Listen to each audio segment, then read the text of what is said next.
For decades, Iraq was hopeless under Saddam Hussein's reign of absolute fear. He thought he would rule forever. But one day, that dream was completely shattered when he fell victim to a betrayal that exposed him. It remains one of the most unforgettable moments in world history.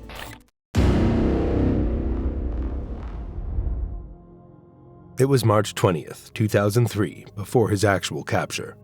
The United States and its allies had launched a full-scale invasion of Iraq. The U.S. government said Iraq was hiding weapons of mass destruction and had dangerous ties to terrorist groups. These claims were presented as an urgent threat to global security. Before dawn, cruise missiles struck Baghdad.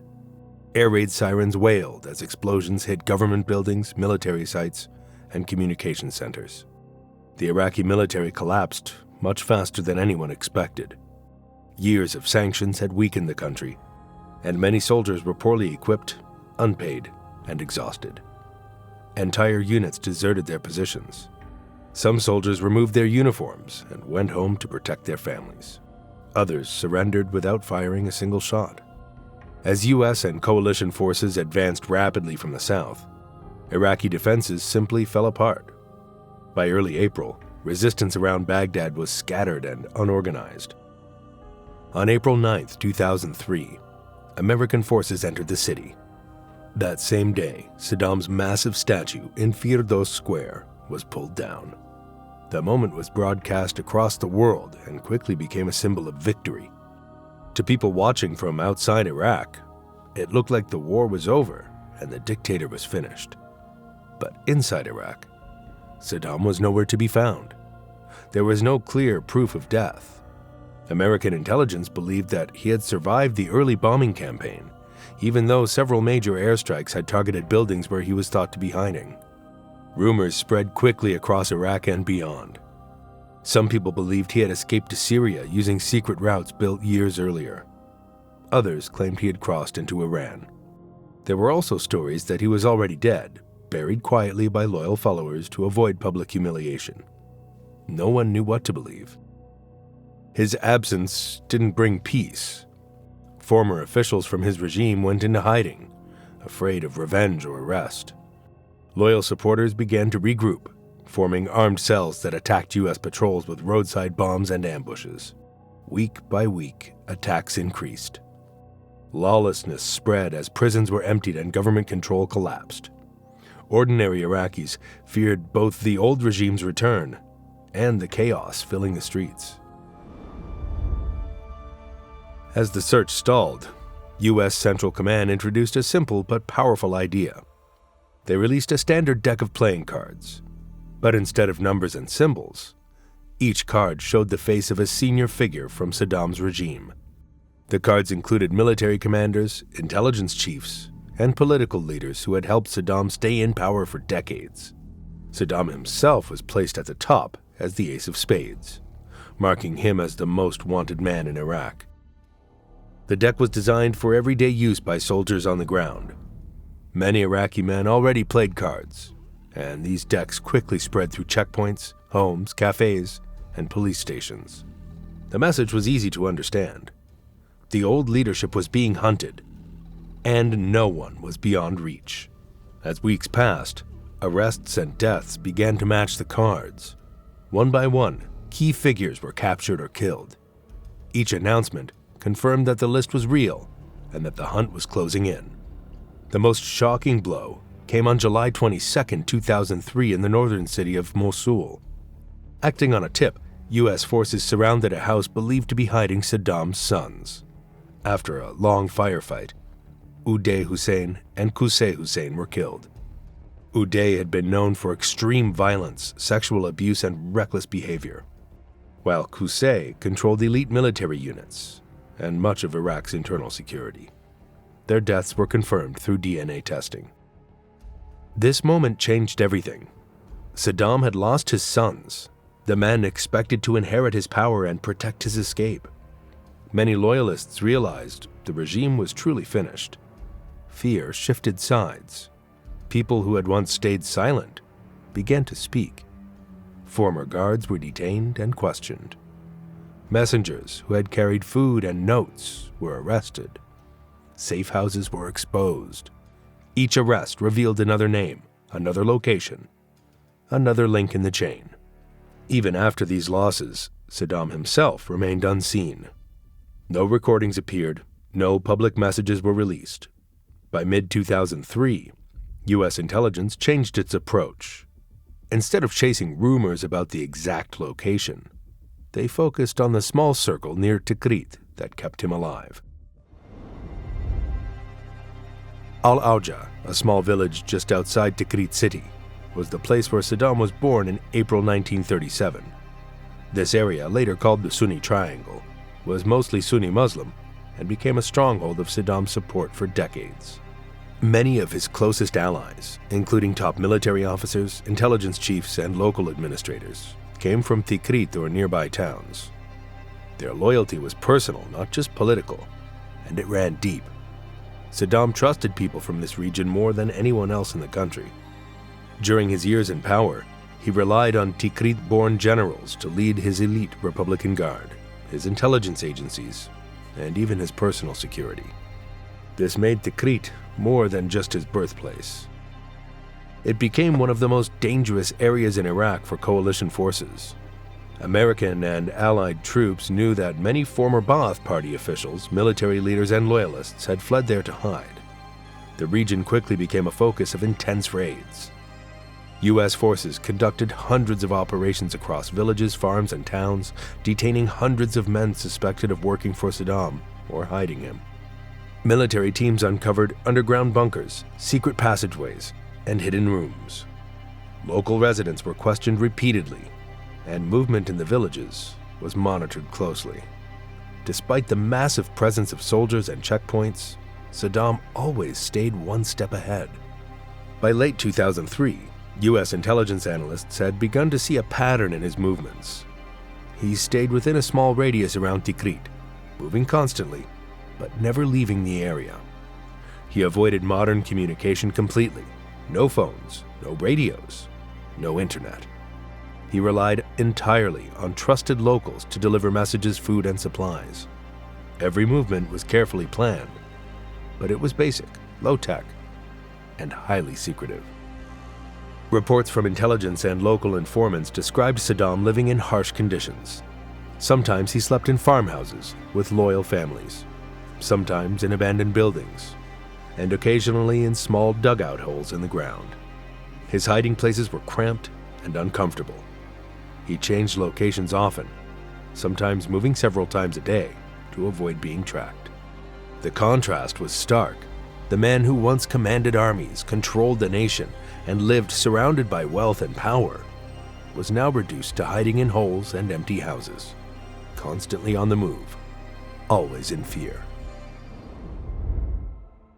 By December 2003, the hunt for Saddam had been going on for 9 months. But everything changed when American intelligence captured a former aide. This man had been part of the network that kept Saddam hidden and loyal for decades, and he would also become the man who betrayed Saddam. During questioning, he revealed critical details about 2 locations south of Tikrit, near the small village of Ad-Dawr where Saddam might be hiding. These 2 sites were immediately prioritized by U.S. commanders and given the codenames Wolverine 1 and Wolverine 2. On December 13, 2003, Operation Red Dawn was launched. Around 600 U.S. soldiers, including members of the 4th Infantry Division and elite Special Operations Forces, participated in the mission. The plan was precise. The troops approached the first site with extreme caution. Buildings were surrounded. Men were ordered out, and search teams moved systematically through each room and hidden corner. Despite the careful search, the first location yielded nothing. The soldiers then moved to the second site. It was a small, unremarkable farmhouse that appeared abandoned. On the ground near the back, they noticed a piece of styrofoam that seemed out of place. When lifted, it revealed a narrow hole concealed beneath dirt and debris. The opening was small, just wide enough for a single person to crawl through. The soldiers cleared the area, and a flashlight was lowered into the cramped underground space. Inside was a small, dark chamber, roughly 6 to 8 feet deep. It had no ventilation, no furniture, and barely enough room for someone to sit or curl up. And there he was, Saddam Hussein. He was disheveled. His hair had grown long and gray, his beard thick and unkempt. His clothes were dirty, and his body showed the effects of months spent hiding in confined, harsh conditions. He didn't resist when the soldiers reached him. For the first time, the world would see him not as a ruler, not as a symbol of fear, but as a man stripped of power, hiding like an animal in a small, dark space. The underground chamber, which later became known as a spider hole, marked the end of Saddam's ability to disappear. The hunt, which had consumed months of intelligence work, countless raids, and endless speculation, had finally come to a shocking conclusion. After pulling him out, the soldiers immediately conducted a thorough search. He carried no weapons on his person, though a small pistol had been left nearby in case of sudden danger. Alongside him, authorities found nearly $750,000 in US dollars, along with Iraqi dinar. There were also packages of food, water, and basic supplies, enough for a short-term stay underground, but nothing luxurious. Every item showed how carefully he had prepared to survive in hiding, but also how desperate and isolated his situation had become. Medical staff quickly examined him to assess his physical condition. Months of hiding in cramped, dark, and unsanitary spaces had taken a heavy toll. He had lice, his teeth were decaying, and his body showed signs of malnutrition and stress-related illness. His skin was pale and tired, and the normally commanding posture of a dictator was replaced by a slouched, weak frame. For many Iraqis, seeing Saddam in this state was shocking. For decades, he had projected an image of absolute control and power. He had survived wars, uprisings, international sanctions, and countless assassination attempts. He had been untouchable in the eyes of the people, and even his enemies treated him with extreme caution. Now, for the first time, the world could see him reduced to a frail, human figure, hiding like an ordinary fugitive. U.S. forces confirmed his identity through DNA testing, using samples from family members to be absolutely certain. On December 14, 2003, the official announcement was made to the world. But even as Iraqis and the international community absorbed the news, it was clear that this was only the beginning of a much longer process. After his capture, Saddam was taken to Camp Cropper, a U.S.-run detention center near Baghdad International Airport. The camp was designed to hold high-value prisoners, with constant guards, strict routines, and no chance of escape. Inside Camp Cropper, Saddam underwent intense interrogations. Intelligence officers questioned him daily about Iraq's weapons programs, including chemical and biological weapons, and about the military and security networks he had controlled for decades. They asked about insurgent groups forming across the country, about secret escape routes, and about loyalists still at large. Despite hours of questioning, Saddam provided little useful information. He denied knowledge, stayed silent at critical moments, and sometimes answered with defiance, showing the stubbornness that had defined his leadership. His mood changed constantly. At times he appeared arrogant and defiant, as if still believing he could manipulate the world from his cell. At other moments, he was silent and withdrawn, perhaps realizing the full scale of his defeat. For the first time, he was no longer feared by those around him. Soldiers, guards, and interrogators treated him like any other prisoner. He could no longer command respect, punish enemies, or order men to their deaths. In July 2004, he was formally transferred to Iraqi custody to face trial. This transfer carried immense symbolic weight.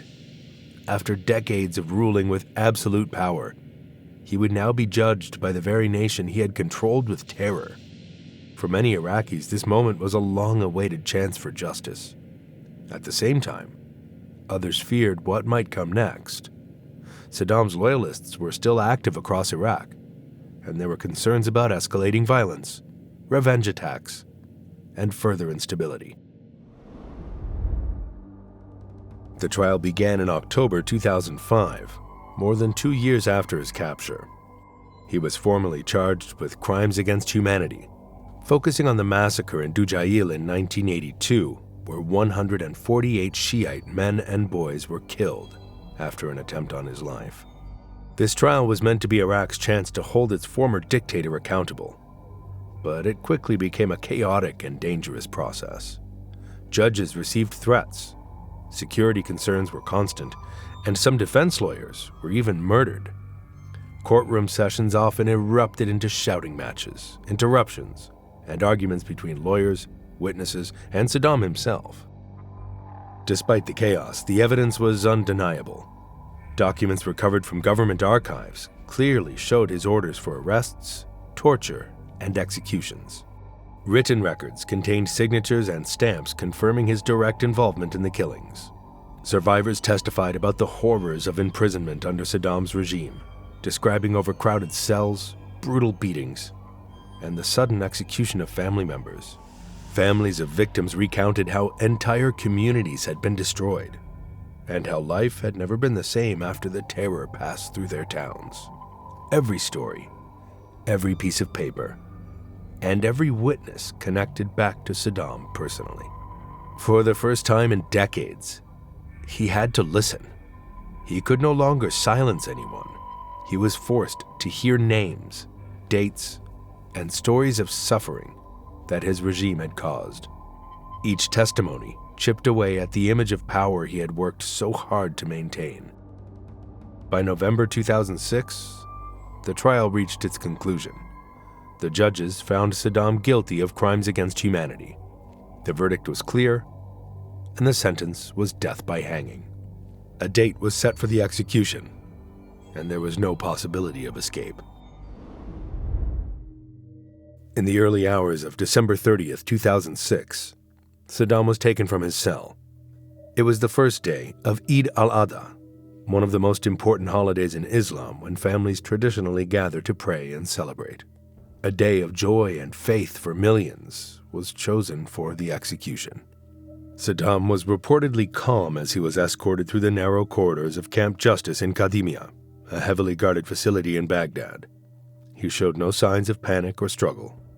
U.S. and Iraqi security forces surrounded the area to ensure complete control, knowing the significance of this moment and the potential for unrest. Every detail had been carefully planned, from the timing to the security perimeter, to prevent interference or any attempts to save him. Once inside the execution chamber, Saddam was prepared for hanging. The process was carried out quickly and efficiently. Witnesses later described that within minutes it was over. After the execution, Saddam's body was returned to his family. He was buried in his birthplace, Al-Auja. Even though Saddam was dead, the scars of his rule remained. For nearly 24 years, he had ruled Iraq with absolute power. From the moment he became president in July 1979, he made it clear that loyalty was not optional. Anyone who even whispered dissent risked imprisonment, torture, or execution. Power in Iraq under Saddam was measured not by approval or popularity, but by the ability to intimidate and punish. In one incident, he had called a meeting of senior officials from the Ba'ath Party. The meeting was supposed to be routine, but it quickly turned into a demonstration of ruthlessness. Names were read aloud. One by one, men accused of being traitors were removed from the room. Many of those men were executed within hours or days. From that moment, the culture of terror began to shape every aspect of life in Iraq. Throughout the 1980s and 1990s, Saddam expanded this system into one of the most oppressive police states in modern history. The Mukhabarat, his intelligence and secret police, were everywhere. Ordinary citizens lived under constant surveillance. Neighbors reported on neighbors, colleagues reported on colleagues, and family members sometimes informed on each other to protect themselves. Public spaces, workplaces, and schools all became arenas of fear. Prisons, such as Abu Ghraib, became notorious. People who entered these facilities often disappeared forever. and families were left in silence, never knowing if their loved ones were alive. Saddam's cruelty had extended beyond urban areas to entire regions of Iraq. During the Anfal campaign against the Kurdish population between 1986 and 1989, whole villages were systematically destroyed. Villagers were rounded up, tortured, and then executed. Chemical weapons, banned by international law, were deployed against civilian populations. One of the most infamous attacks occurred in Halabja in March 1988, when chemical agents killed about 5,000 people in a single day. Most of them were women and children. Towns and villages were burned, survivors were scattered, and entire communities were erased in acts of terror designed to break the will of Iraq's minorities. Saddam survived multiple wars, including the Iran-Iraq War in the 1980s, the invasion of Kuwait in 1990, and the US-led Gulf War in 1991. He survived uprisings by Shia Muslims in the south and Kurds in the north, relying on swift military retaliation and terror to maintain power. Assassination attempts, both domestic and international, failed to remove him. By the early 2000s, many Iraqis had come to believe he would never fall. Even foreign enemies, watching his brutal resilience, assumed Saddam would die still in power, surrounded by loyalists and protected by fear. But his actual end showed the world the complete opposite.